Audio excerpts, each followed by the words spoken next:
Hello, friends. My name is Jimbo Ivy, and on behalf of the City of Corvallis Parks and Recreation Department, I'd like to welcome you to the virtual cornucopia of Zoom entertainment that we loosely refer to as Quarantainment at the Majestic Theater. Whether you're here for MajesticPiece Theater, Friday Night Funny, or our Sunday Playwriting Showcase, I'd like to thank you for helping keep our performers, writers, and technicians engaged with your patronage of these free performances. Since the pandemic began, we've had dozens of these performances, and they represent hundreds of hours of work by hundreds of volunteers and staff in very challenging circumstances. A pandemic, a racial justice revolution, conflagrations, a seemingly endless string of tragedies, and yet they come back every week to bring their passions to our community. Why? Because they are majestic. And so are you. And we need your help to keep the show going during this bizarre year of 2020. In order for the Majestic to keep arts and culture alive in our community, we need you. We need you to keep coming to our free shows, but also we need you to buy tickets to our live-streamed paid performances. We have such shows planned for every month through the end of our season, but without your support, we won't be able to make them or continue to support our free content. With our Pick What You Pay model, you can pay as little as $10 to see them, or if you can, pay as much as you like. We need you to share with your friends and family how much you enjoy these shows and encourage them to catch the next performance and the one after that. And for those of you that are able, please consider donating to the Majestic now or during our holiday donation drive. Because of reduced revenues, we have cut our staffing and spending to the bone. But we still have a donation goal of $100,000 to hit this year to make it. So, if you can give, please give. We have struggled before at the Majestic, as all arts venues do. But now is the time, my friends. Now is when we need you the most. And we'll make it. Why? Because we, all of us together, are majestic.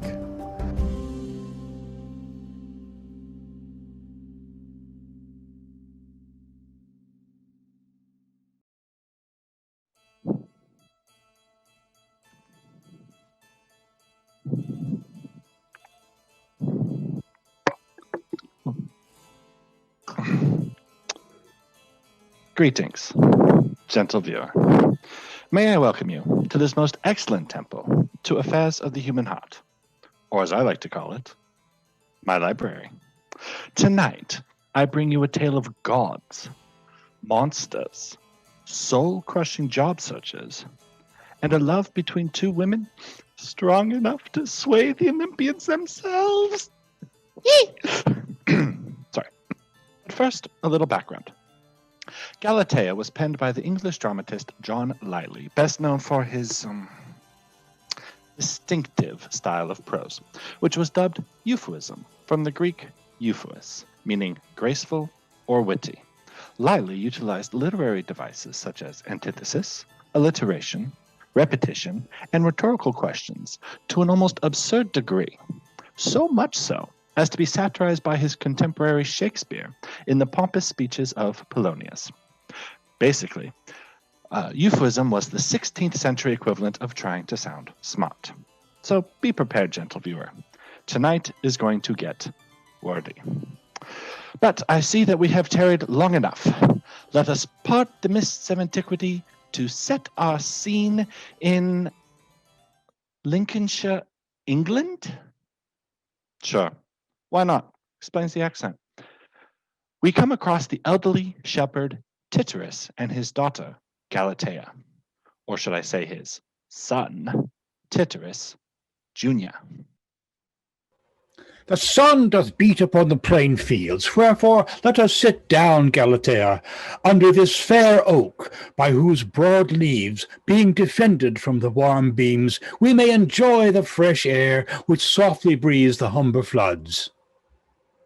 Father, you have devised well, and whilst our flock doth roam up and down this pleasant green, you shall recount to me, if it please you, for what cause this tree was dedicated unto Neptune, and why you have thus disguised me?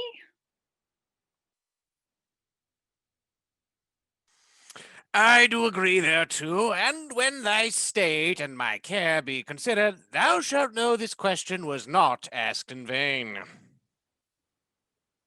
I willingly attend. Dedicated to the god of the sea, and in right, being so near the water.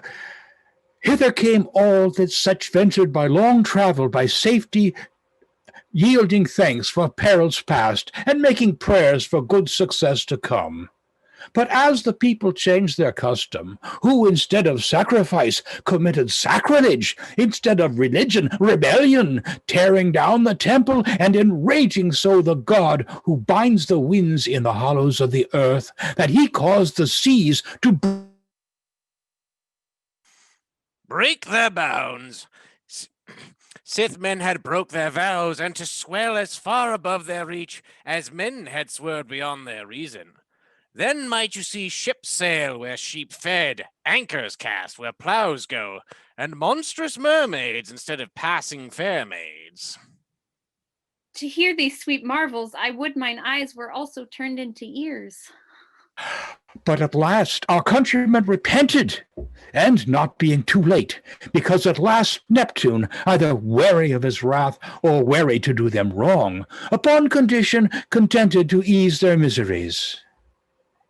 What condition? The condition was this, that at every 5 years' day the fairest and chastest virgin in all the country should be brought unto this tree, and being bound here is left as a peace offering unto Neptune. Dear is the peace that is bought with guiltless blood. I am not able to say that, but he sendeth a monster called the Agar, against whose coming the waters roar, the fowls fly away, and the cattle in the field for terror shun the banks. And she bound to endure that horror? And she bound to endure that horror. Doth this monster devour her? Whether she be devoured of him, or conveyed to Neptune, or drowned between both, it is not permitted to know. Now, Gallathea, here endeth my tale, and beginneth thy tragedy. Alas, father, and why so? I would thou hadst been less fair, or more fortunate. Then shouldst thou not repine that I have disguised thee in this attire, for thy beauty will make thee to be thought worthy of this god Neptune. To avoid destiny, I think it better to use an unlawful means to prevent thy constellation by my craft. Father, I have been attentive to hear, and by your patience am ready to answer. Destiny may be deferred, not prevented, and therefore it were better to offer myself in triumph than to be drawn to it with dishonor. Hath nature, as you say, made me so fair above all, and shall not virtue make me as famous as others? Do you not know that an honorable death is to be preferred before an infamous life? I am but a child and have not lived long, and yet not so childish as I desire to live ever. Nature hath given me beauty, virtue, courage. Nature must yield me death, virtue, honor. Suffer me therefore to die, for which I was born, or let me curse that I was born, since I may not die for it. In health it is easy to counsel the sick, but it's hard for the sick to follow wholesome counsel. Well, let us depart. The day is fast spent. So, as our heroine makes for the forest, and her father returns to their village, who should appear but a nymph, sworn to the goddess Diana, who finds herself square in the sights of the archer of love himself, Cupid. Jeez, there sure are a lot of Roman gods running around in Lincolnshire. Fair nymph, are you strayed from your company by chance, or love you to wander solitarily on purpose? Fair boy, or god, or whatever you be, I would you know, or do these woods are to me so well known that I cannot stray, though I would. There is none of Diana's train that any can train either out or of their way or out of their wits. What is that, Diana?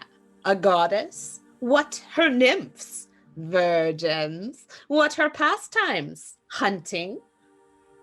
A goddess? Who knows it not? Virgins? Who thinks it not? Hunting? Who loves it not?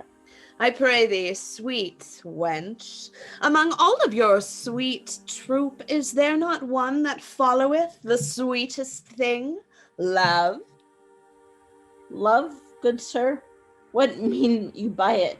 Or what do you call it?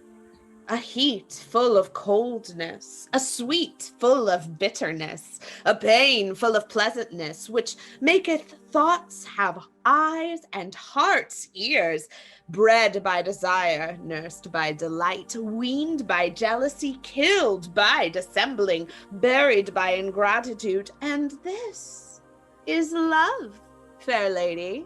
Will you any? If it be nothing else, it is but a foolish thing. Oh, try and you shall find it a pretty thing.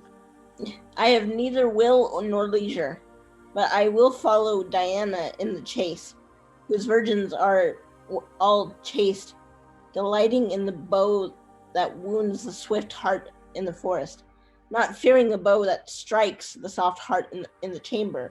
This difference is between my mistress Diana and your mother Venus. Diana, and thou, and all thine shall know Cupid is a great god. I will practice a while in these woods and play such pranks with these nymphs that while they aim to hit others with their arrows, they shall be wounded themselves with their own eyes.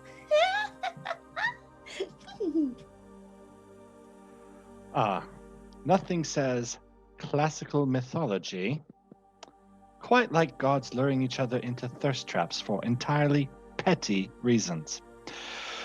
Now we turn our gaze to an entirely different father-daughter shepherding team, Melibius and Philida.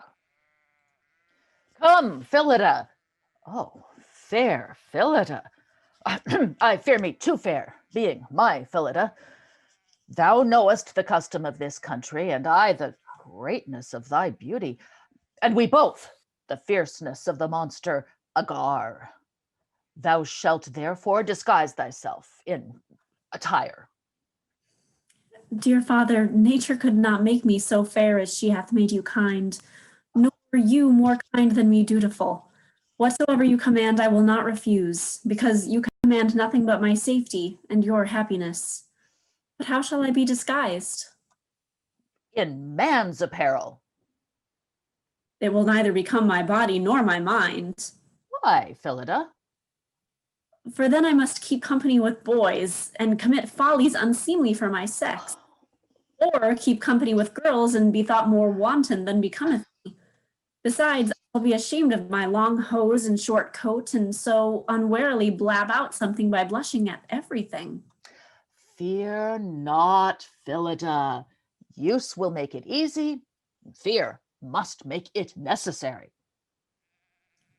I agree, since my father will have it so, and fortune must.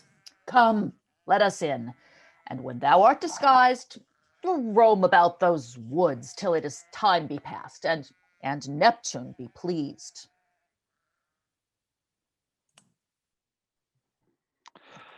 And so, Philida dons her new identity as Melibius Jr.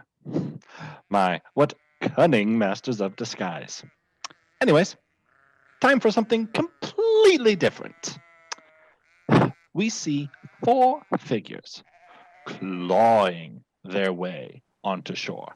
Behind them, a once proud sailing vessel plunging beneath the waves. Now, mariner, what callest thou this sport on the sea? It is called a shipwreck. I take no pleasure in it. Of all deaths, I would not be drowned.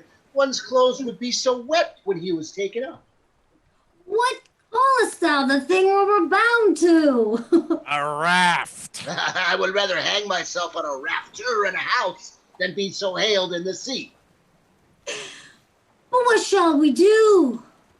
You're now in Lincolnshire, where you can want no fowl if you can devise means to catch them. There be woods hard by, and at every mile's end houses, so that if you seek on the land, you shall speed better than on the sea. See? I will never sail more. I brook not their diet. Their bread is so hard that one must carry a whetstone in his mouth to grind his teeth. The meat so salt that one would think after dinner his tongue had been powdered 10 days. Oh, though thou hast a sweet life, mariner, I pray thee, how often hast thou been drowned? Fool, thou seest I'm yet alive. Why, by the dead that be drowned, I had thought they had been with the fish, and so by chance been caught up with them in a net again. Oh, thou art rise from the crown of thy head upwards. Seek ye no fortunes now. I will follow mine old. Farewell, and if your fortunes exceed not your wits, you shall starve before you sleep. Oh, come, let us to the woods and see what fortune we may have. I will this way. And I this. And I this way. In 12 months, let us all meet here again. It may be we shall all either beg together or hang together. Well, it skills not that we be together, but let us sing now, though we cry hereafter. Rock shelf safe and farewell, by who would dwell in such a hell? As a ship which does the reel, taking salt heaths from deck to keel. Up were we, swallowed in what graves? All soused in waves. By Neptune's slaves. What shall we do, being tossed to shore? Milk some blind tavern and their roar. 'Tis brave, my boys, to sail and land, for being well-mannered we can cry, stand! The trade of pursing ne'er shall fail, until the hangman cries, strike sail! Rove then no matter whither, in fair or stormy weather. As we live, let's die together. One hipped caper cuts a feather. What shall we do with a drunken sailor? What shall we do with a drunken sailor? What should we do with a drunken sailor? Oh, sorry. Well, I'm sure that plot thread will go somewhere. But who cares? It is time for the main event, wherein our heroines finally get to meet in the forest.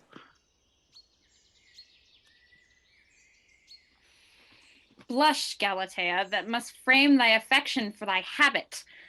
Thy tender years cannot dissemble this deceit, nor thy sex bear it. Oh, would the gods had made me as I seem to be, or that I may safely be what I seem not. Thy father doteth, Gallathea, whose blind love corrupteth his fond judgment. But why dost thou blame him, or blab what thou art, when thou shouldest only counterfeit what thou art not?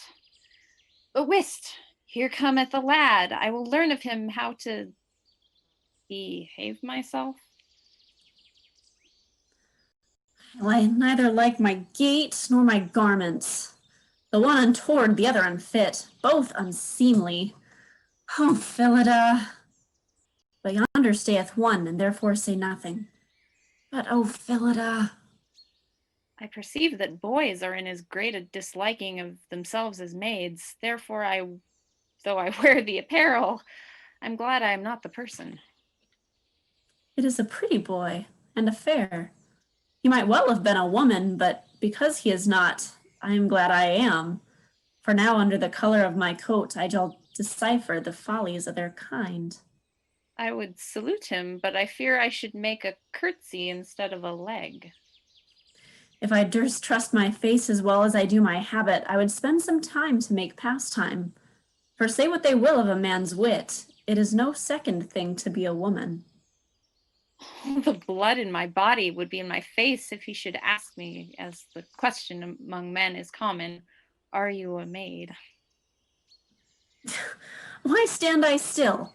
Boys should be bold. But here cometh a brave train that will spill all our talk. Godspeed, fair boy. You are deceived, lady. Why? Are you no boy? No fair boy. But I see an unhappy boy.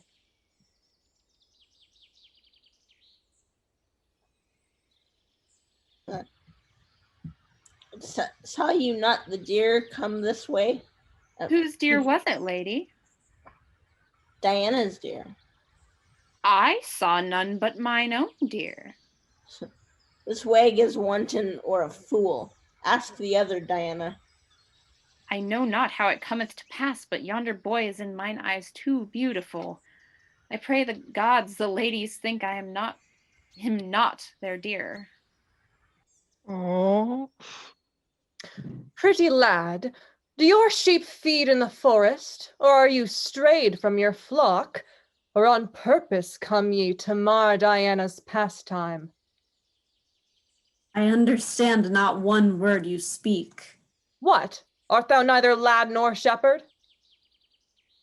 My mother said I could be no lad till I was 20 years old, nor keep sheep till I could tell them. And therefore, lady, neither lad nor shepherd is here. These boys are both agreed. Either they are very pleasant or too perverse.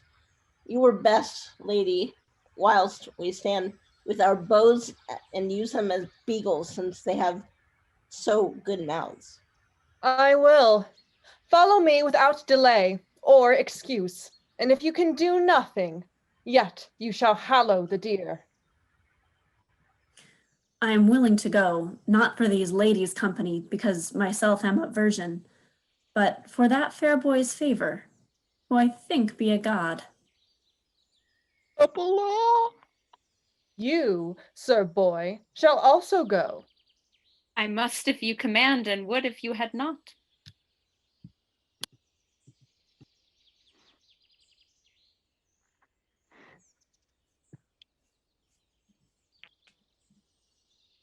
I'm excited. Sorry. But we must away from our adorable heroines at this moment, for mischief waits for no Olympian.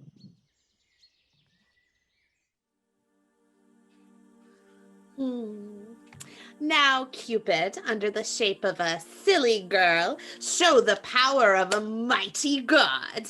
Let Diana and all her coy nymphs know that there is no heart so chaste.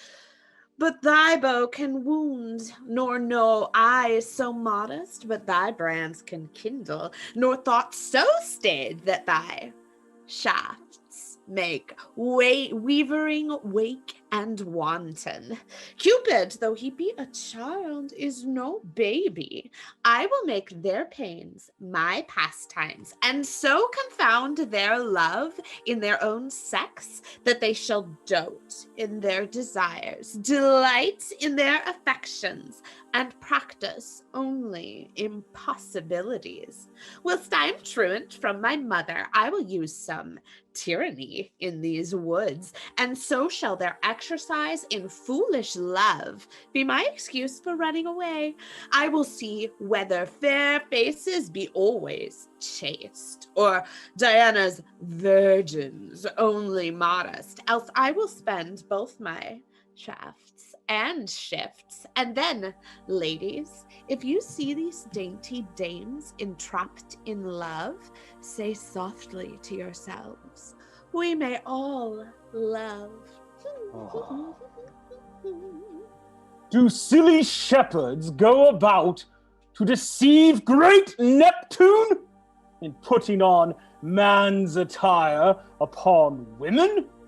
And Cupid, to make sport, deceive them all by using a woman's apparel upon a god.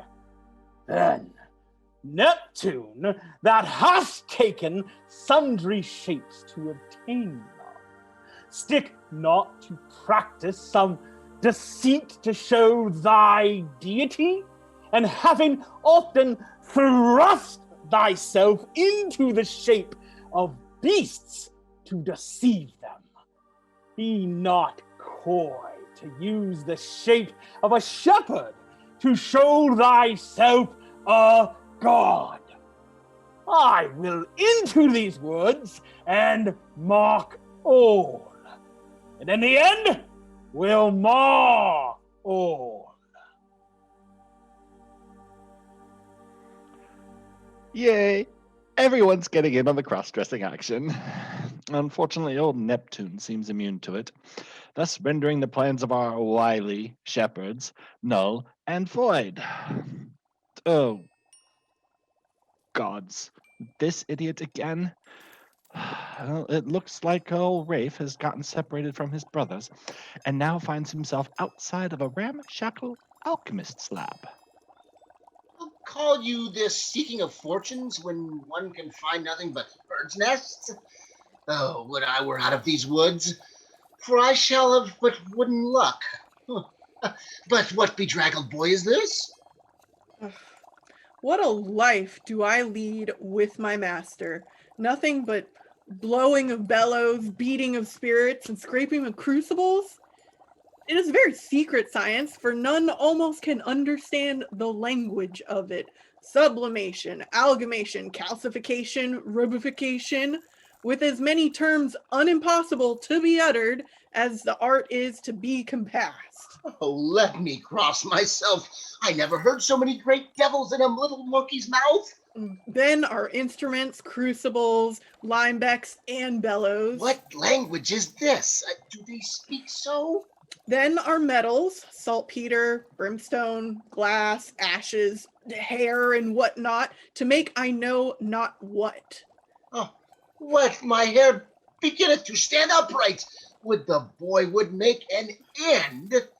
And such a beggarly science it is, that at the end does he have neither gold, wit, nor honesty.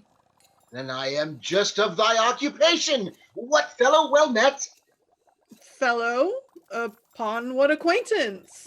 Why, thou sayest that the end of thy occupation is to have neither wit, money, nor honesty, and methinks at a blush thou shouldest be one of my occupation. Thou art deceived. My master is an alchemist. What's that, a man? A little more than a man and a hair's breadth less than a god. He can make of thy cap gold, and by multiplication of one groat, 3 gold angels. Oh, if he can do this, he shall be a god altogether. If thou have any gold to work on, thou art then made forever, for with 1 pound of gold, he can go near to pave 10 acres of ground. How might a man serve him and learn his cunning? Easily. First, seem to understand the terms. But here cometh my master. This is a beggar. No, such cunning men must disguise themselves, for otherwise they shall be compelled to work for princes, and so be constrained to betray their secrets. I not like his attire, but am enamored of his art. An ounce of silver lined, as much of crude mercury, being tempered with the body's 7, by multiplying of it 10 times, come for 1 pound, 8,000 pounds, so that I may only have only colts. Is it possible?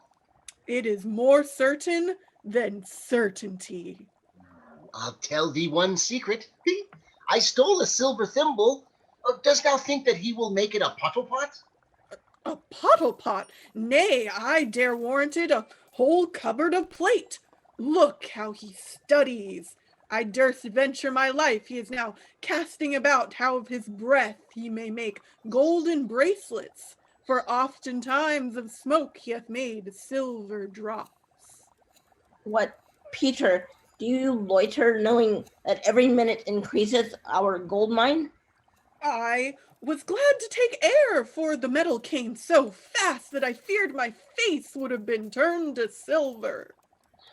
But what stripling is this? No, one that is desirous to learn your craft. Craft, sir boy. You must call it mystery. All is one, a crafty mystery and a mystical craft. Canst thou take pains? Oh, infinite. But thou must be sworn to be secret, and then I will entertain thee. I can swear, though I be a poor fellow. But, sir, I much marvel that you, being so cunning, should be so ragged.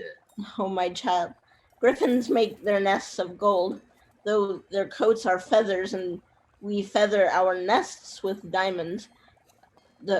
Though our garments be but frieze, these thou knewest the secret of this science. The cunning would make thee so proud that thou wouldest disdain the outward pomp. My master is so ravished with his art that we many times go supperless to bed, for he will make gold of his bread. We all wish our very guts were gold. Oh, I have good fortune to light upon such a master. When in the depth of my skill I determine to try the uttermost of mine art, I am dissuaded by the gods, otherwise I durst undertake to make the fire as it flames, gold, the wind as it blows, silver, the water as it runs, lead. Oh, I bless myself and marvel at you. Come in, and thou shalt see all. I follow, I run, I fly. Oh, they say my father hath a golden thumb. You shall see me have a golden body. Oh, I am glad of this, for now I shall have leisure to run away. Such a bald art as never was. Let him keep his new man, for he shall never see his old again. God shield me from blowing gold to nothing, with strong imagination to make nothing anything.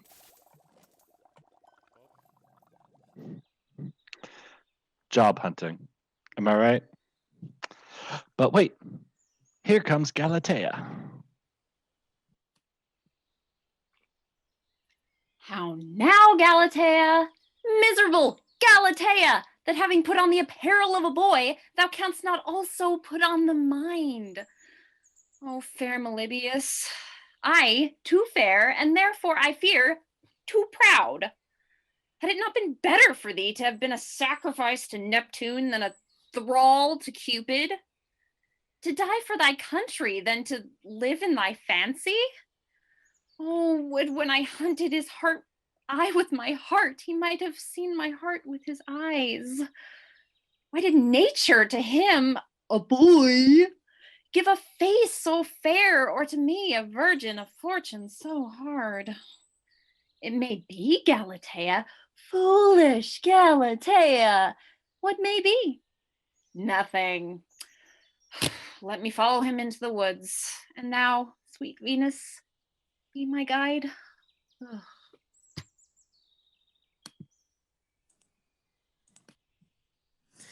Poor Philida, curse the time of thy birth and rareness of thy beauty, the unaptness of thy apparel, the untamedness of thy affections.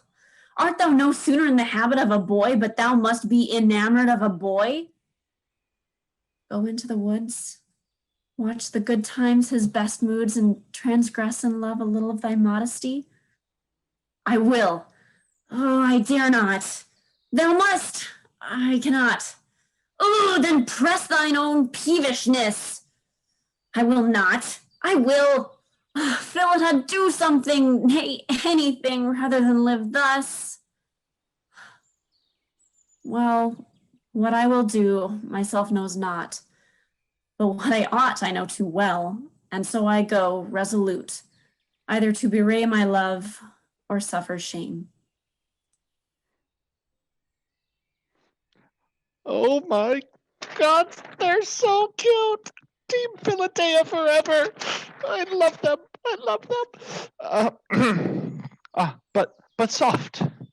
A gathering of nymphs approaches. How now? What new conceits? What strange contraries breed in thy mind? Is this Diana become Venus? Thy chaste thoughts turned to wanton looks, thy conquering modesty to a captive imagination? Oh, Toulouse, these words are unfit for thy sex, being a virgin, but apt uh, for thy affections. Being a lover, can Cupid's brands quench Vesta's flames, and his feeble shafts headed with feathers pierced deeper than Diana's arrows headed with steel? Break thy bow, Toulouse, that seekest to break thy vow, and let those hands that aim to hit the wild heart scratch out those eyes that have wounded thy tame heart. O vain, only naked name of chastity. O Melabius, because thou art fair, must I be fickle? Fond girl that I am to think of love. Nay, oh, but here cometh Rhoda. Toulouse, Diana bid me hunt you out, and saith that you care not to hunt with her, but if you follow any other game than she hath roused, your punishment shall be to bend all our bows and weave all our strings. Why look ye so pale, so sad, so wildly? Eurota, the game I follow is the thing I fly, my strange disease, my chief desire. I am no Oedipus to expound riddles, and I muse how thou can be sphinx to utter them.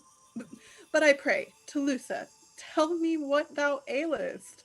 If thou be sick, this ground hath leaves to heal.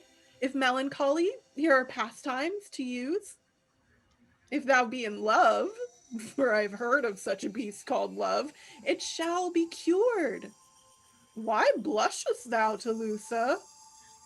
To hear thee in reckoning my pains to recite thine own, I saw, Eurota, how amorously you glanced your eye on the fair boy in the white coat.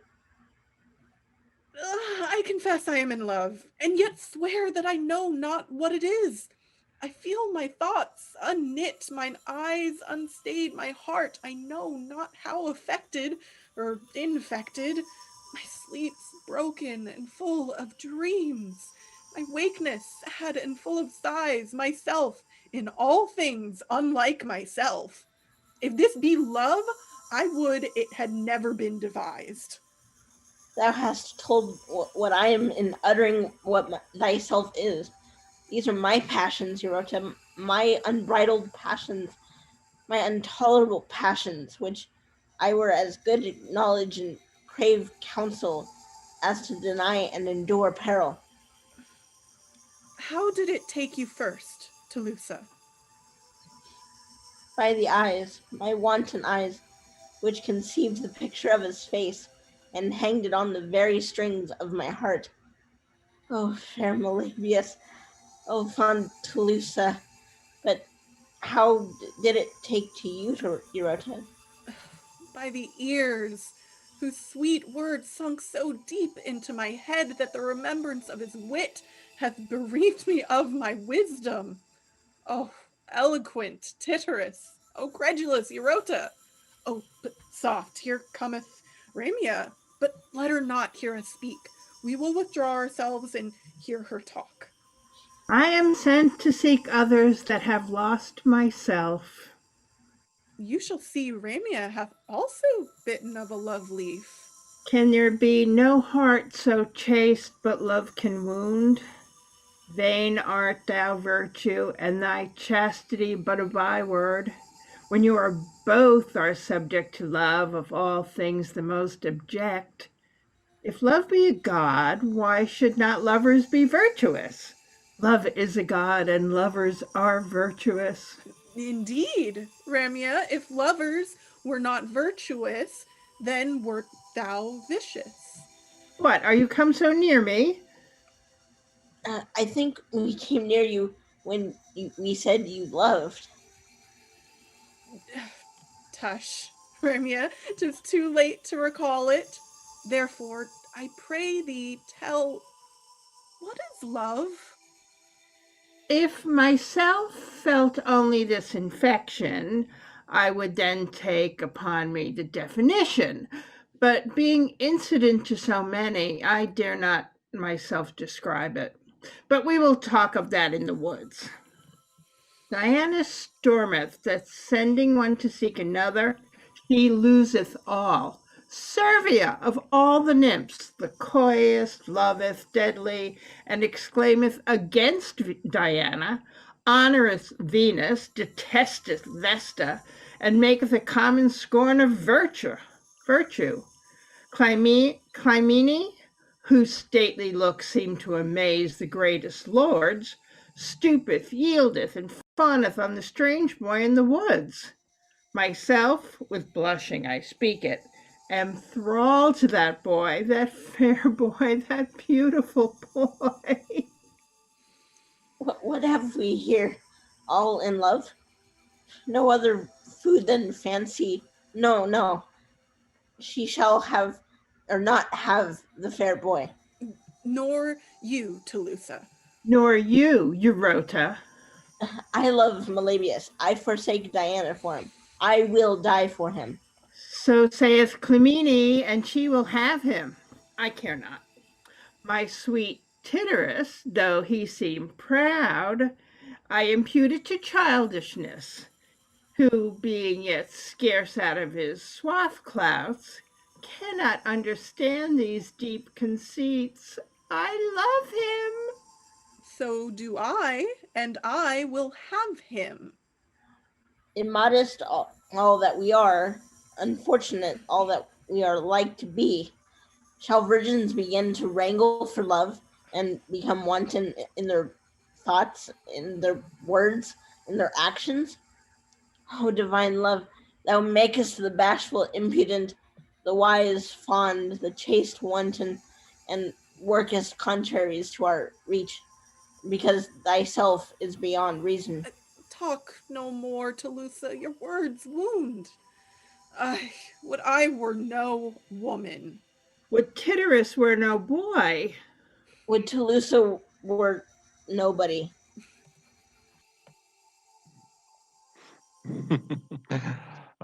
Oh, it looks like our girls are gaining quite the fan club.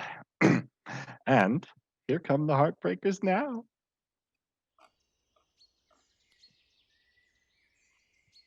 It is pity that nature framed you not a woman, having a face so fair, so lovely a countenance, so modest a behavior. I do not wish to be a woman unless it was because thou art a man.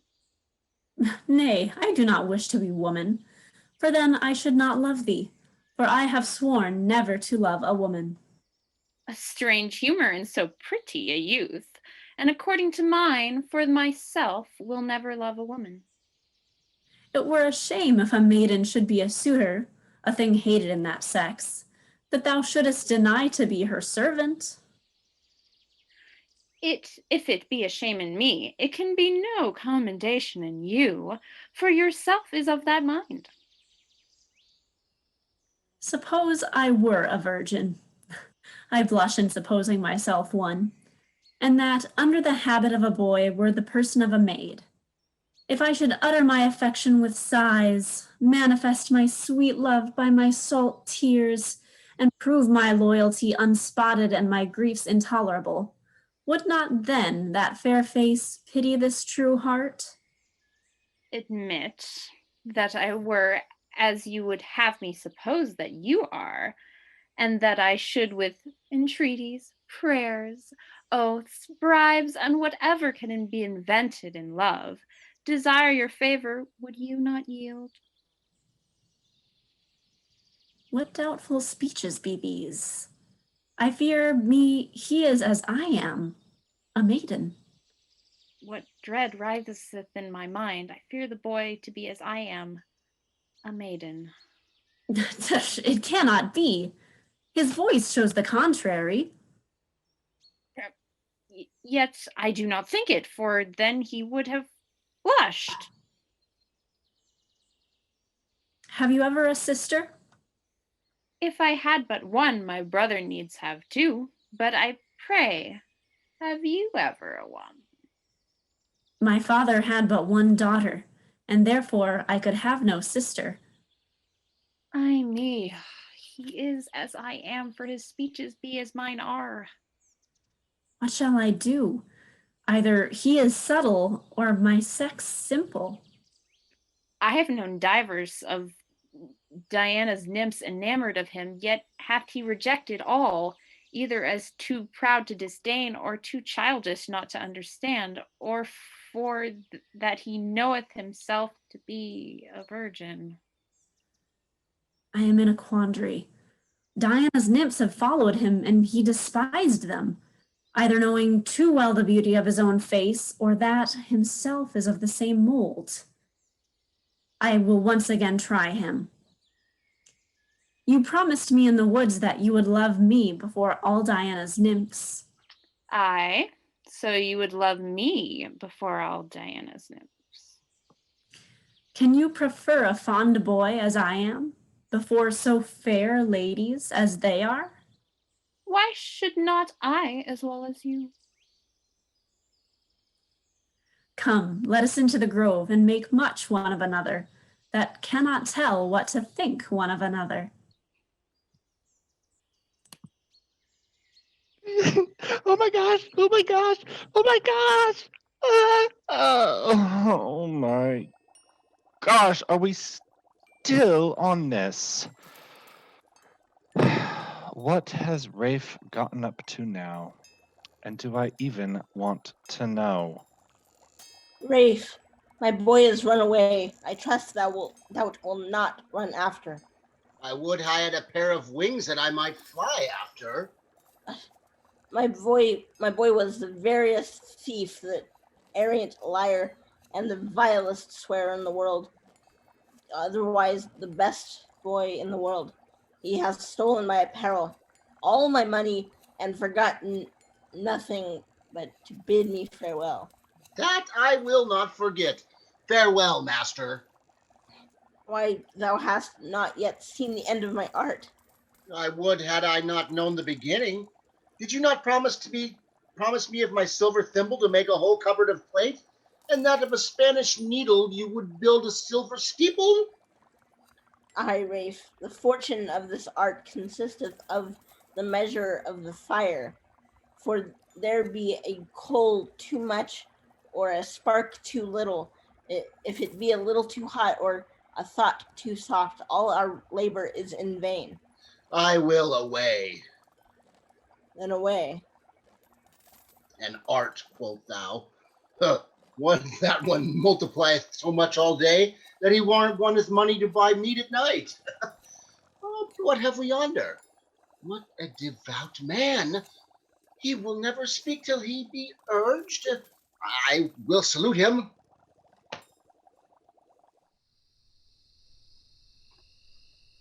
Dost thou not know? I was calculating the nativity of Alexander's great horse.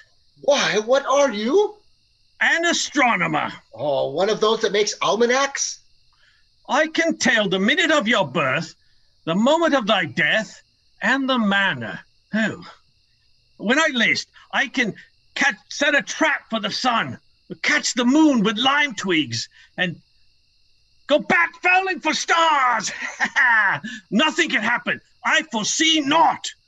I hope nothing shall. Oh, I hope, sir, that you are no more than a god. For I pray you, sir, tell me what you cannot do, for I perceive there is nothing so easy for you to compass as impossibilities. Shall I serve you? I would fain serve. I accept thee. Oh, happy am I. I will meddle no more with the numbering of gold. Well, therefore come in with me, and thou shalt see every wrinkle of my astrological wisdom, and I will make the heavens as plain to you as the highway. Thy cunning shall set cheek and jowl by the sun's chariot. And I shall be translated from this mortality. Thy thoughts shall be metamorphized and made hail fellows with the gods. Oh, Fortune, I feel my very brains mortalized. And as it were, a certain contempt of earthly action has crept into my mind by an ethereal contemplation. Oh, come, let us in.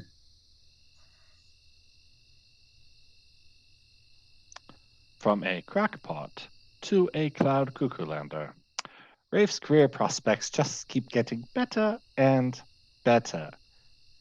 Maybe this one will stick. Oh, thank the gods. The main plot has returned. What news have we here, ladies? Are we all in love? Are Diana's nymphs become Venus's wantons? Oh, Venus, if this be thy spite, I will requite it with more than hate. There is an unknown nymph that straggleth up and down these woods, which I suspect hath been the weaver of these woes. I saw her slumbering by the brookside. Go search her, and speedily bring her hither. I will go with speed. Go you, Larissa, and help her. I obey. Now, ladies, what greater dishonor could happen to Diana or her nymph's shame that should make their heads so addle? Shall it be said, and shall Venus say it? Nay, shall it be seen, and shall wantons see it? That Diana, the goddess of chastity, whose thoughts are always answerable to her vows, whose eyes never glanced on desire, and whose heart abateth the point of Cupid's arrows, shall have her virgins to become unchaste in desires, immoderate in affection, intemperate in love, in foolish love, in base love. And how is your love placed? Upon pelting boys, perhaps base of birth, without doubt weak of discretion. Aye, but they are fair. Oh, ladies, is Diana's chase become Venus's court? Madam, if love were not a thing beyond reason, we might then give a reason of our doings. Lady, so unacquainted are the passions of love that we can neither describe them nor bear them. Foolish girls, how willing you are to follow that which you should fly. Oh, but here cometh Tolosa. We have brought the distinguished, or the disguised nymph, and he confesseth himself to be Cupid. Oh, how now, sir? Are you caught? Are you Cupid? Thou shalt see, Diana, that I dare confess myself to be Cupid. And thou shalt see, Cupid, that I will show myself to be Diana, that is, conqueror of thy loose and untamed appetites. Did thy mother Venus send thee hither to wound my nymphs? Cruel and unkind Venus, that spiteth only chastity, thou shalt see that Diana's power shall revenge thy policy and tame this pride. As for thee, Cupid, I will break thy bow, burn thine arrows, bind thy hands, clip thy wings, and fetter thy feet. Let Venus, that great goddess, ransom Cupid, that little god. These ladies here, whom thou hast infected with foolish love, shall both tread on thee and triumph over thee.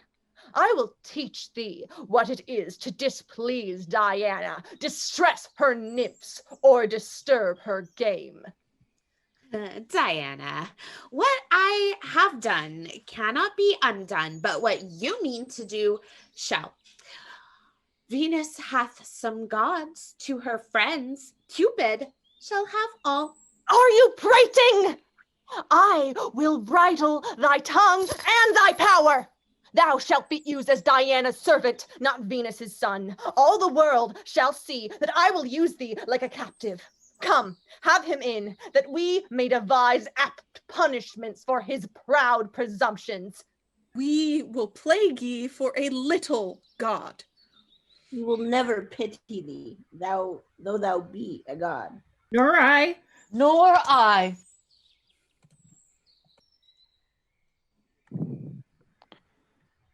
Oh, typical Olympian. Takes all of 5 minutes for a prank war to escalate to imprisonment.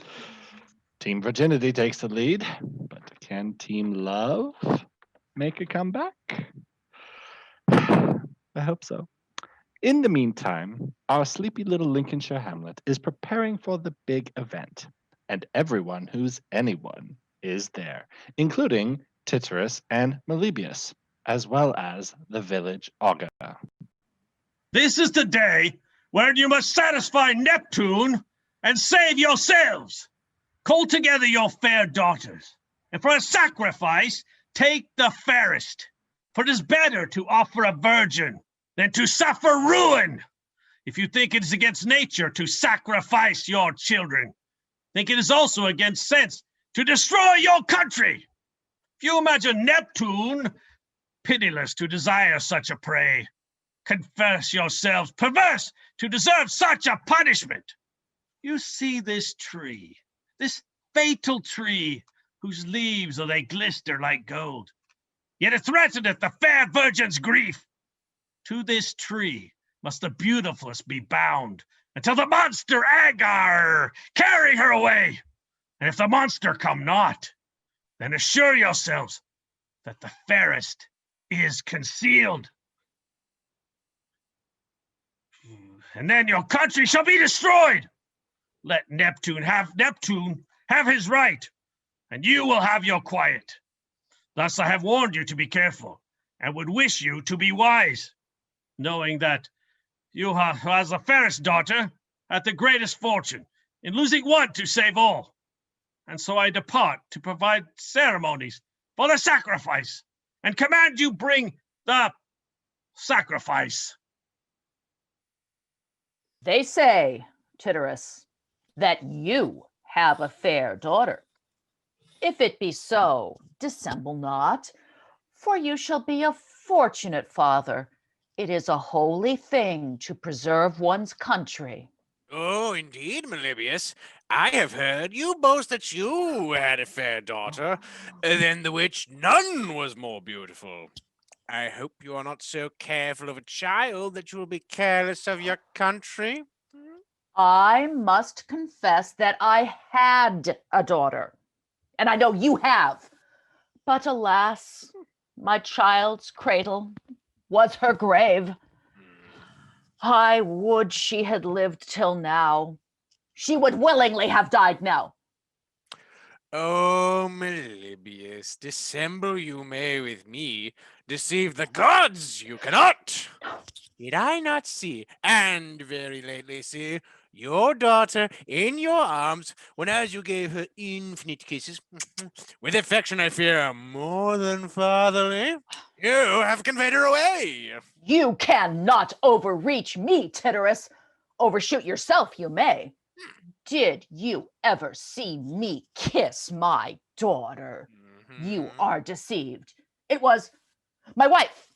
And if you thought so young a piece unfit for so old a person, and therefore imagined it to be my child, not my spouse, well, you must know that silver hairs delight in golden locks, and old fancies crave young nurses, and frosty years must be thawed by youthful fires. But this matter set aside. You have a fair daughter, Tityrus, and it is a pity you are so fond of father. You are both either too fond or too forward, for whilst you dispute to save your daughters, we neglect to prevent our destruction. Come, let us away and seek out a sacrifice. We must sift out their cunning and let them shift for themselves.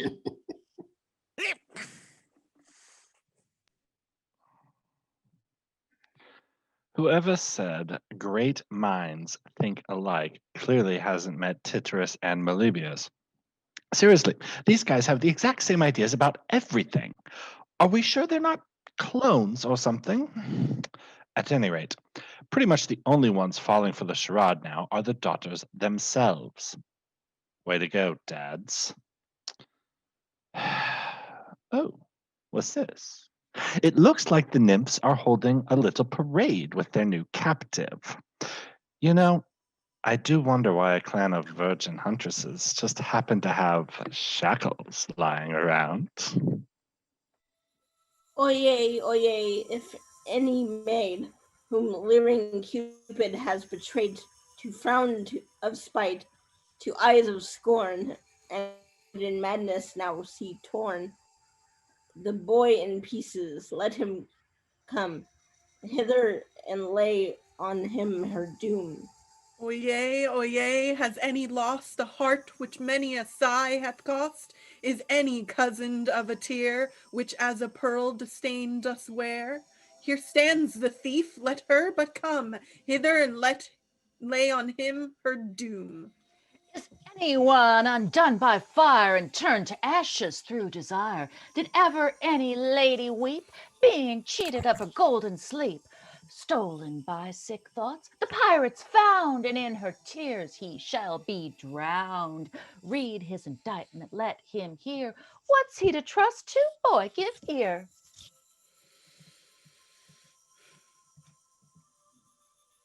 Come, Cupid, to your task. First you must undo all these lovers' knots, because you tied them. If they be true love knots, 'tis impossible to unknit them. If false, I never tied them. Make no excuse, but to it. Love knots are tied with eyes and cannot be undone with hands. Make fast with thoughts and cannot be unloosed with fingers. Has Diana no task to set Cupid, but things impossible?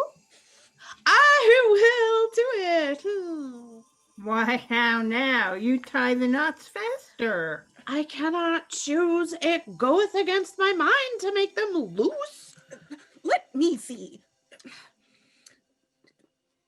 No, now 'tis unimpossible to be undone. It is the true love knot of a woman's heart, therefore cannot be undone. That one falls in sunder of itself. It was made of a man's thought, which will never hang together. You have undone that well. Because it was never tied well. Let us go in and tell that Cupid hath done his task. Stay you behind, Larissa, and see he sleep not. For love will be idle, and take heed you survey not. For love will be wanton. Let me alone. I will find him somewhat to do. Lady, can you for pity see Cupid thus punished? Why did Cupid punish us without pity? Is love a punishment? It is no pastime. Oh, Venus, if thou sawest Cupid as a captive bound to obey, that was wont to command, fearing ladies' threats that once pierced their hearts, I cannot tell whether thou wouldst revenge it for despite or laugh at it for disport. The time may come, Diana, and the time shall come that thou settest Cupid to undo knots, shall entreat Cupid to tie knots, and you ladies with solace have beheld my pains, shall with sighs entreat my pity. How now, Cupid? Begin you to nod. Come, Cupid, Diana hath devised new labors for you. You shall weave samplers all night and lackey after Diana all day. How like you this, Cupid? I say I will prick, as well with my needle as ever I did with mine arrows. Diana cannot yield. She conquers affection. Diana shall yield. She cannot conquer destiny. Come, Cupid, you must to your business. You shall find me so busy in your heads that you shall wish I had been idle with your hearts. What is that amorous archer up to? I think the nymphs bit off more than they can chew with this one. But of course, I am a bit biased. This day is the solemn sacrifice at this tree, wherein the fairest virgin, were not the inhabitants faithless, should be offered unto me. But so over careful are fathers to their children that they forget the safety of their country, and fearing to become unnatural, become unreasonable. Their sleights may blare men, deceive me they cannot. I will be here at the hour, and show as great cruelty as they have done craft. And well shall they know that Neptune should have been entreated, not cozened.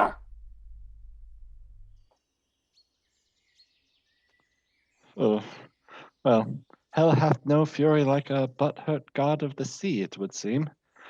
So salty. Oh, but here come my girls. It's time for more adorkability. I marvel what virgin the people will present. It is happy you are none, for then it would have fallen to your lot, because you are so fair. If you had been a maiden too, I need not have feared, because you are fairer. I pray thee, sweet boy, flatter not me. Speak truth of thyself, for in mine eye of all the world thou art fairest. These be fair words, but far from thy true thoughts. I know mine own face in a true glass, and desire not to see it in a flattering mouth. Oh, would I did flatter thee, and that fortune would not flatter me. I love thee as a brother, but love not me so. No, I will not, but love thee better. Let me call, because I cannot love as a brother. Seeing we are both boys and both lovers, that our affection may have some show and seem as it were love, let me call thee mistress. I accept that name, for divers before have called me mistress. For what cause? Nay, there lie the mistress. Will not you be at the sacrifice? No. Why? Because I dreamt that if I were there, I should be turned into a virgin, and then being so fair, as thou sayest I am, I should be offered as thou knowest one must. But will you be there? Not unless I were sure that a boy might be sacrificed, and not a maiden. Why, then you are in danger. But I would escape it by deceit. But seeing we are resolved to be both absent, let us wander into these groves till the hour be past. I am agreed, for then my fear will be past. Why, what dost thou fear? Oh, nothing, but thou love me not.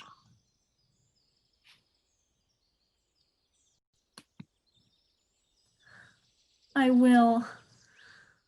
Poor Philida, what shouldst thou think of thyself, that lovest one that I fear me is as thyself is? And may it not be that her father practiced the same deceit with her that my father hath with me, and knowing her to be fair, feared she should be unfortunate?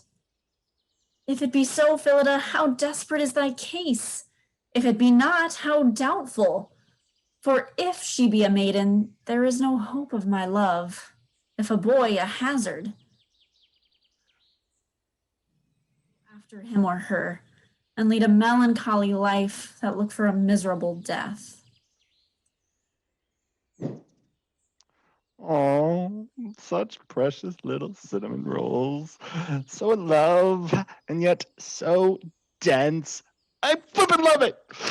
nothing at all can spoil this moment. I guess I stand corrected. Astronomy apparently didn't suit him either. We are quickly running out of careers for feckless halfwits. Oh, no more masters now. Oh, but a mistress, if I can light on her. An astronomer. Of all occupations, that's the worst. Well, yet, fair the alchemist, for he keeps good fires, though he gets no gold. The other stands warming himself by staring in the stars. He told me a long tale of meeting of the conjunctions and planets, and in the meantime he fell backwards himself into a pond. I asked him why he foresaw not that by the stars. He said he knew it, but condemned it. But soft, is this not my brother Robin? Yes, as sure as thou art Rafe. Oh, but Robin, what news, what fortune? Oh, faith, I've had but bad fortune. But I prithee, tell me thine. Oh, I have had 2 masters. One said that by multiplying he would make of a penny 10 pound. Aye, but could he do it? Could he do it, quoth you? Why, man, I saw a pretty wench come into his shop where with puffing and blowing and sweating, he so plied her that he multiplied her. How? Why, he made of her 1, 2. What? By fire? No, by the philosopher's stone.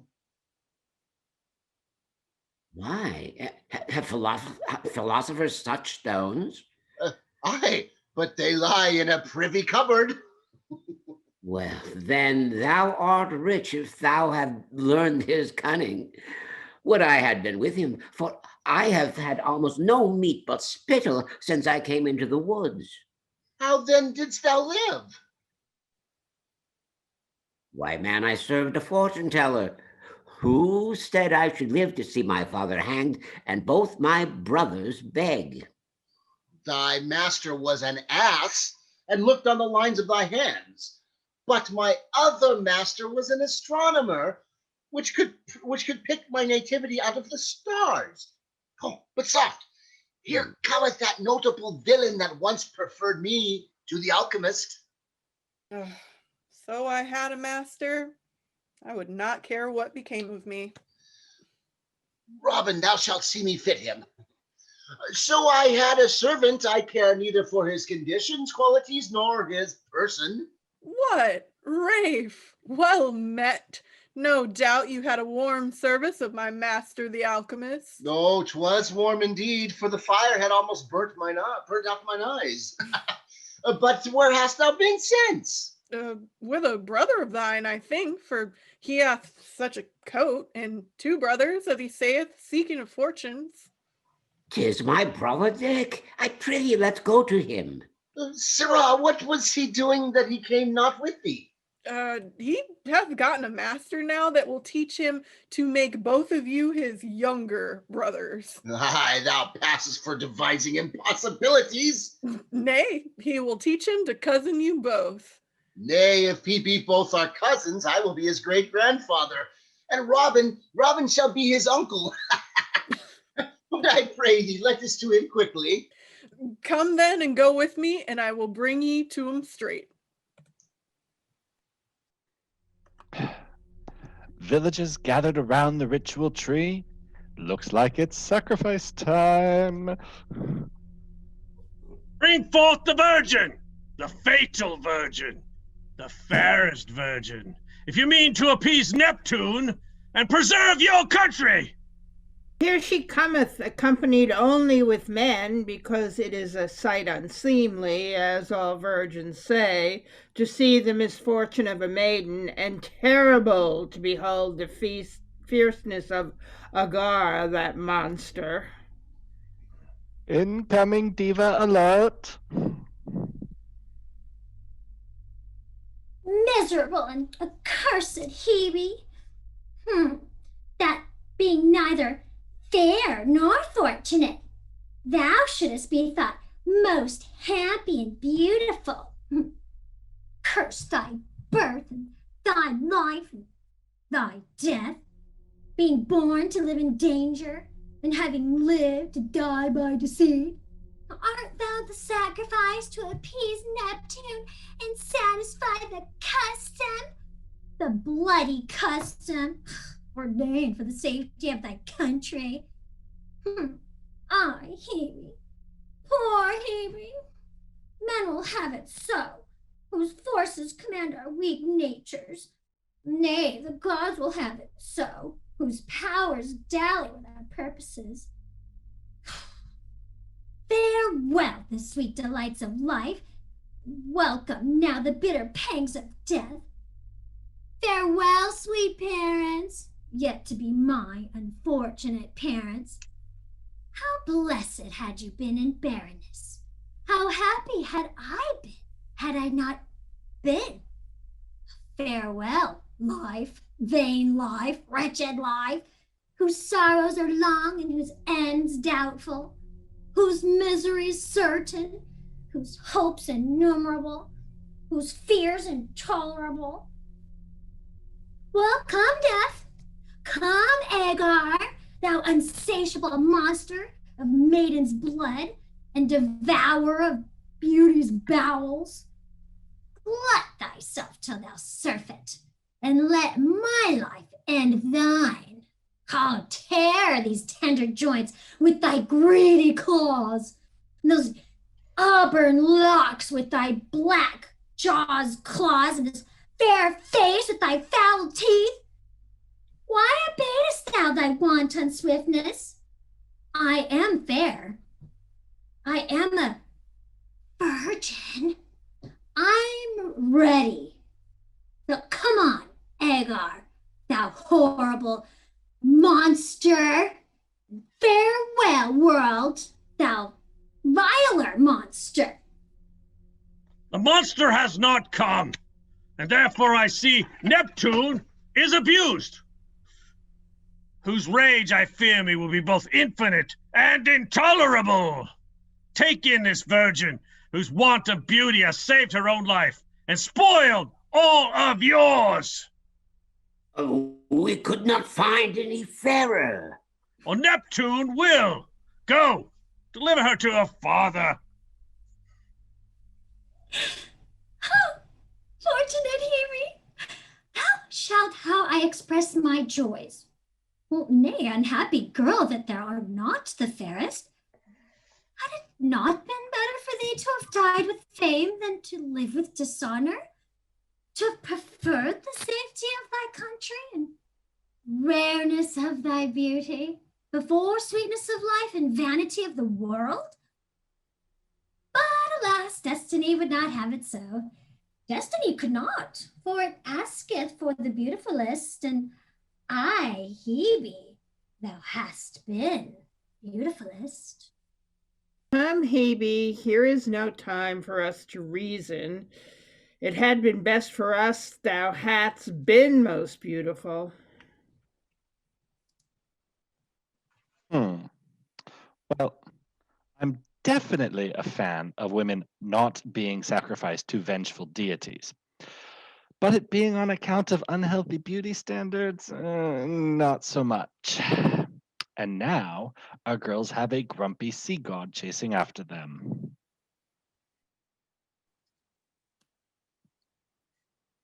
We met the virgin that should have been offered to Neptune. Belike either the custom is pardoned, or she thought not fairest. I cannot conjecture the cause, but I fear the event.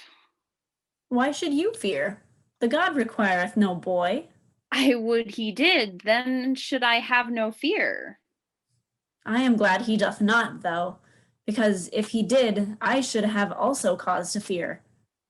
But soft, what man or god is this? Let us closely withdraw ourselves into the thickets. And do men begin to equal with gods, seeking by craft to overreach them, that by power oversee them? Do they dote so much on their daughters that they stick not to dally with our deities? Well, shall the inhabitants see that destiny cannot be prevented by craft, nor my anger be appeased by submission? My temple shall be dyed with maidens' blood, and there shall be nothing more vile than to be a virgin. To be young and fair shall be accounted shame and punishment.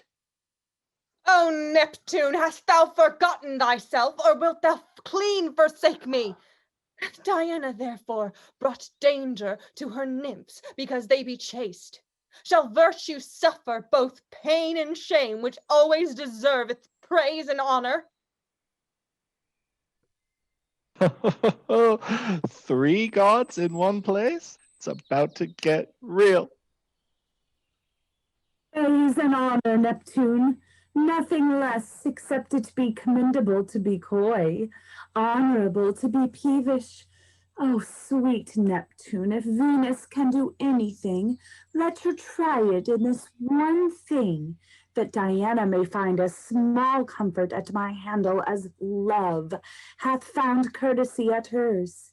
This is she that hateth sweet delights, envieth loving desires, masketh wanton eyes, stoppeth amorous eyes, bridleth youthful mouths, and under constancy entertaineth all kind of cruelty. She hath taken my son Cupid, Cupid, my lovely son, using him like a prentice, binding him like a hostage, scorning him like a beast. Therefore, Neptune, I entreat thee by no other god than the god of love, that thou evil entreat this goddess of hate. I muse not a little to see you two in this place, at this time, and about this matter. But what say you, Diana? Have you Cupid captive? I say there is nothing more vain than to dispute with Venus, whose untamed affections have bred more brawls in heaven than is fit to be repeated on earth, or possible to recount in number. I have Cupid, and will keep him, to laugh him to scorn, that hath made in my virgin's heart such deep scars. Scars, Diana? Call you them that I know to be bleeding wounds? Alas, weak deity loves wounds, when they seem green, rankle, and having a smooth skin without, fester to the death within. Therefore, Neptune, if ever Venus stood thee instead, further thy fancies, or shall at all times be at thy command. Let either Diana bring her virgins to a continual massacre, or release Cupid of his martyrdom. It is known, Venus, that your tongue is unruly as your thoughts, and your thoughts as unstayed as your eyes. Diana cannot chatter, Venus cannot choose. It is an honor for Diana to have Venus mean ill, when she so speaketh well. But you shall see I come not to trifle. It were unfit that goddesses should strive, and it were unreasonable that I should not yield. And therefore, to please both attend. Diana, I must honor. Her virtue deserveth no less. But Venus, I must love. I must confess so much. Diana, restore Cupid to Venus, and I will forever release the sacrifice of virgins. If therefore you love your nymphs as she doth her son. Answer what you will do. I account not the choice hard, for if I had 20 Cupids, I would deliver them all to save one virgin, knowing love to be the thing of all the vainest, virginity to be a virtue of all the noblest. I yield. Now shall it be said that Cupid saved those he thought to spoil. I agree to this willingly, for I will be wary how my son wander again. But Diana cannot forbid him to wound. Yes, chastity is not within the level of his bow. But beauty is a fair mark to hit. I am glad you are agreed, and say that Neptune hath dealt well with beauty and chastity. Oh, Neptune's just a big softy. Here, take your son. Dear boy, where have you been? Coming through Diana's woods and seeing so many fair faces with fond hearts, I thought for my sport to make them smart, and so was taken by Diana.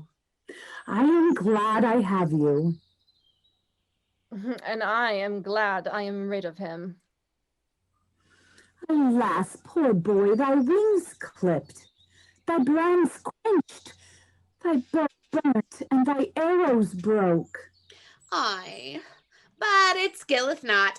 I bear now mine arrows in mine eyes, my wings on my thoughts, my brands in mine ears, my bow in my mouth. So I can wound with looking, fly with thinking, burn with hearing, and shoot with speaking. Well, you shall up to heaven with me, for on earth thou wilt lose me. What soft? What be these? Those that have offended thee to save their daughters. Why, had you a fair daughter? Aye, and Melibbeus a fair daughter. Where be they? In yonder woods. Oh, methinks I see them coming. It's my girls. Well, your deserts have not gotten pardon, but for these goddesses' jaws. This is my daughter, my sweet Philida. And this is my fair Gallathea. Unfortunate Gallathea, if this be Philida. Accursed Philida, if that be Gallathea. And wast thou all this while enamored of Philida, that sweet Philida? And couldst thou dote upon the face of a maiden, thyself being one, on the face of fair Gallathea? Do you both, being maidens, love one another? I had thought the habit agreeable with the sex, and so burned in the fire of mine own fancies.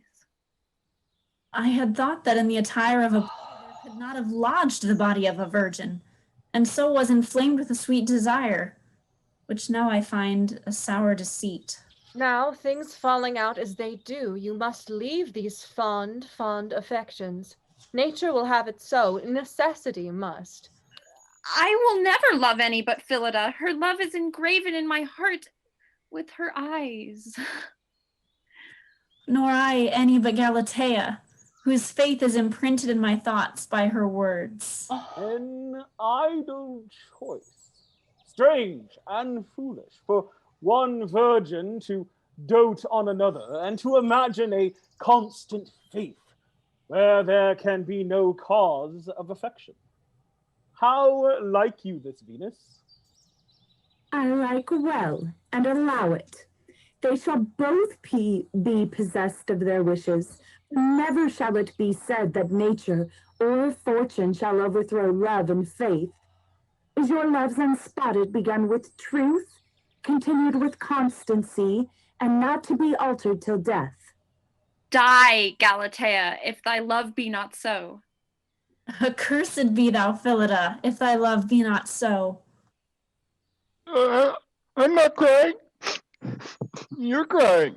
How's all this, Venus? What then? Shall it be seen that I can turn one of them to be a man, and that I will. Nice heteronormative save there, Lyly. Is it possible? But is to love the mistress of love impossible? How say ye? Are ye agreed one to be a boy presently? I am content, so I may embrace Gallathea. I wish it, so I may enjoy Philida. Soft, daughter. You must know whether I would have you be a son. Gallathea, I will keep you as I begat you, a daughter. Tityrus, let yours be a boy, and if you will, mine shall not. Nay, mine shall not, for by that means my young son will lose his inheritance. Why then get him to be made a maiden, and then there is nothing lost. If there be such changing, I would Venus make my wife a man. Why? Because she loves always to play with men. Yes. Oh, the gender bending. Well, you are both fond, therefore agree to this changing, or suffer your daughters to endure hard chance. How say you, Tityrus? Shall we refer it to Venus? I am content because she is a goddess. Neptune, you will not dislike it? Not I. Nor you, Diana? Not I. Cupid shall not? I will not. Then let us depart. Neither of them shall know whose lot it shall be till they come to thy church door. One shall be. Suffice. And satisfy us both, doth it not, Gallathea? Yes, Philida. Yes. Yes. Yes. No. No. No. Come, Robin, I am glad we have met with thee. What are these that so malapparently thrust themselves into our companies? Forsooth, madam, we are fortune tellers. Fortune tellers? Tell me my fortune. Oh, we do not mean fortune tellers, we mean fortune tellers. We can tell what fortune we have had these 12 months in the woods. Let them alone, they be but peevish. Yet they will be as good as minstrels at the marriage to make us all merry. Hi, ladies. Can you sing? Basely. And you? Meanly. And what can you do? If they double it, I will treble it. Then shall ye go with us and sing wedding hymns before the marriage? Are you content? Content, never better content. For there we shall be sure to fill our bellies with capon's rumps or some such dainty dishes. Then follow us. Well, what do you know? Those three wombats managed to find a suitable occupation after all. And all it took was a little divine intervention. A happy ending for all. Oh, hang on. Gallathea is about to say something. Go all. 'Tis I only that conclude all. You ladies may see that Venus can make constancy fickleness, courage cowardice, modesty lightness, working things impossible in your sex and tempering hardest hearts like softest wool. Yield, ladies, yield to love. Ladies, which lurketh under your eyelids whilst you sleep and playeth with your heartstrings while you wake. Whose sweetness never breatheth satiety, labor weariness, nor grief bitterness. For this is infallible, that love conquereth all things but itself, and ladies all hearts but their own. Ladies, gentlemen, others, and those who have yet to make up their minds, I think her words apply to us all. So thank you for joining us tonight, friends. This little romp through mythic Lincolnshire would not have been nearly as merry without you to enjoy it with. So, good night, and remember, yield to love.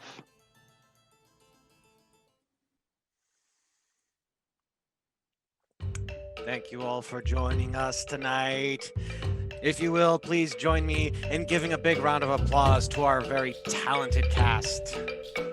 As your humble narrator, we have Andrew Freeborg. As the lovely Gallathea, Ellie Smith. Playing the roles of Melibius and Larissa, we have Arlie Olsen. As Philida, Kristen Wirtz.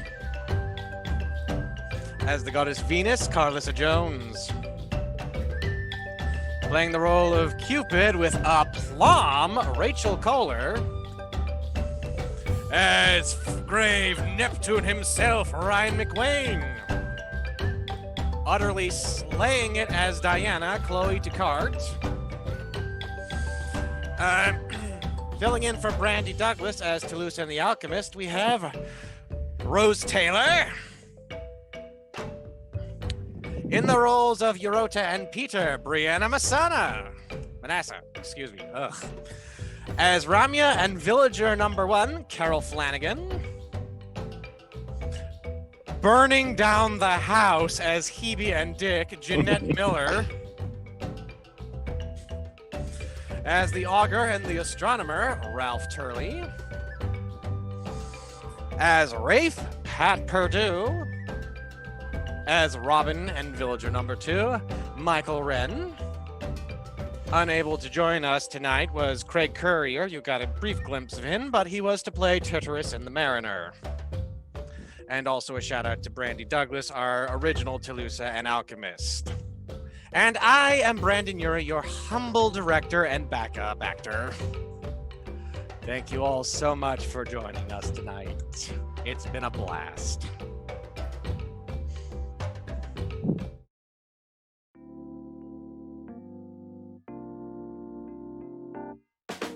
Ten Tiny Dances 2021 focuses on the experiences of Black, Indigenous, and people of color, with all the performances being from BIPOC communities. Each performer has created their own dance work using different movement forms, spoken word, singing, or some surprises you'll have to attend to see for yourself. A young woman's desire for revenge clashes with London's criminal underworld, helmed by the enigmatic Professor Moriarty. Can Sherlock Holmes unravel the mystery in time to save the girl, the day, and his heart? Be sure to send in your audition videos by 5 p.m. on Monday, January 25th.